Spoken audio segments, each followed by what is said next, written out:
Good morning, Church of Uganda Family TV viewers. My name is Philip Katakenga. Today, we have come to talk about family rights or rights of a family. One would ask what a family is. This is a group of people that share blood, marriage, adoption, that brings them together and live as one. All those people are considered to be one family. We have different types of families. We have nuclear families, we have extended families, child-headed, single-parent families, and and so many other types of families. And in Uganda, both national and international laws are there to protect the institution of a family.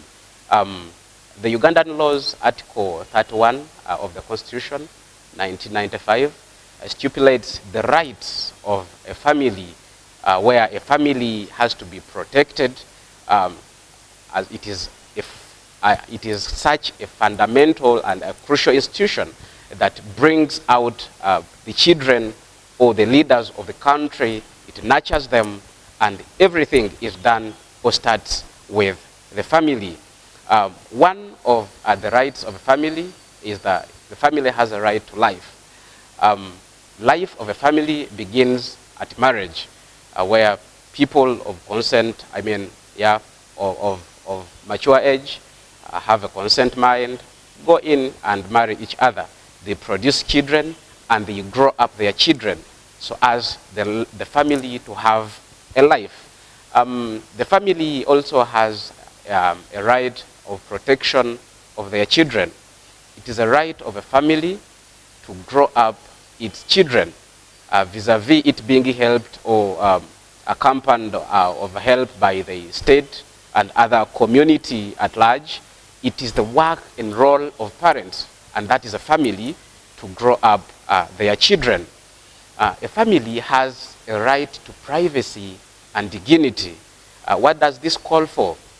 It calls for non-intervention of any individual, whether a state, irrespective of their superior powers.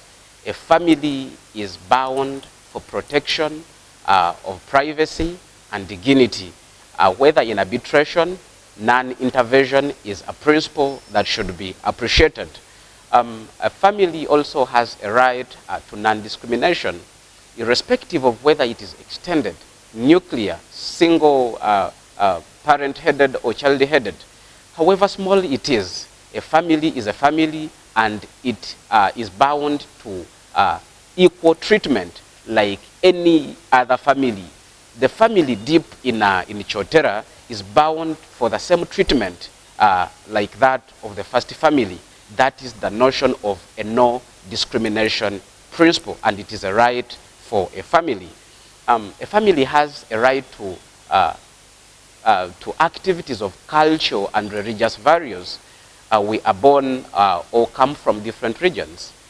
We have the Baganda, we have the Catholics, we have the Muslims, and the family has a right to perform its cultural values, its religious values, as long as it doesn't distort the laws of the nation. We have a right to parenting. Parents or a family have a right to parent, to grow up children, to adopt children in a home. That is a right, and nothing can uphold or can distort that right from a family, as long as it meets the prerequisites of law that bounds it to exist as a family. A family also has a right of protection from violence, from abuse, or from any kind of ill treatment by any person, by the state, by any state agencies. It is the right of a family to observe or to receive that protection from violence, from abuse. A family also has a right to access justice.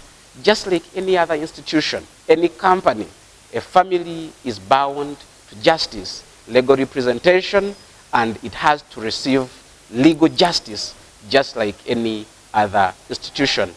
In that summarized view of points, a family is a very crucial, fundamental institution that brings up children that should be held with a lot of care for us to uphold the future of the country. Thank you.